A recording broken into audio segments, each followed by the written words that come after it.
Mr. Meth. මාසි කෑ හෙට දෙන්න. ඒ කොල්ලනේ අමලා කියලා.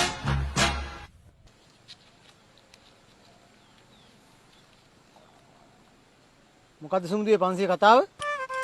මේ නෑ මේ ඊයේ බාට කෑල් ටිකක් ගේන්න කියලා සල්ලි දුන්නා මුන්ට. ඒක මේ හවසෙද්දි ගෙනත් දියන් ඈ. ඊයේ ඉඳන් නිකම්ම ඉඳලා මම කකුල් දෙකත් එක්ක රිදෙනවා. හින්චුට්ටේ මේට වරින්කෝ. ඇයි හාමුදුරුවනේ?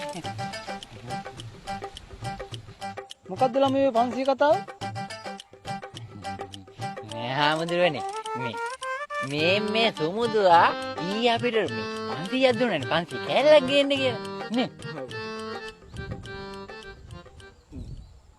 බාට කෑල්ලයක් හාමුදුරනේ. ලාභයි නෙවෙයි.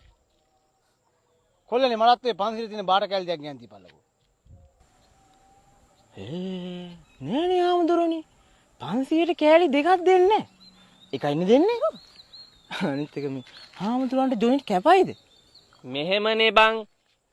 පන්සලේ වතුර බටේ කැල්ලයි. ඒකට ජොයින්ට් එකක් දාලා හැදුවා. ඒක නෙමෙයිනේ මම මෙතන කාරණේ. උඹලා පිට යනවනේ. තොට අන්ද කයිප්පුද? යකෝ පිට යන්නේ නැතුව තේ පොට් එකට පොලිසියෙන් පැන්නාම.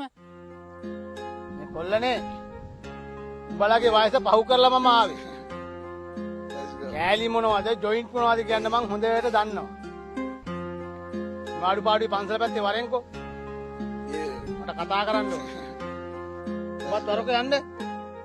ඒක අතර 500ක් ආයේ කොහොමද කියලා මට බලා ගන්න ඕනේ. අපි පාරේ ගැරගෙන වස විස හොයන්න ඇඟට දාගන්න මේ උදේ බඳුර. අපි කාලේ ගෙවන්න තමන්නේ ඔක්කොම කරන්නේ සල්ලි හම්බ කරේ බඩ තිර.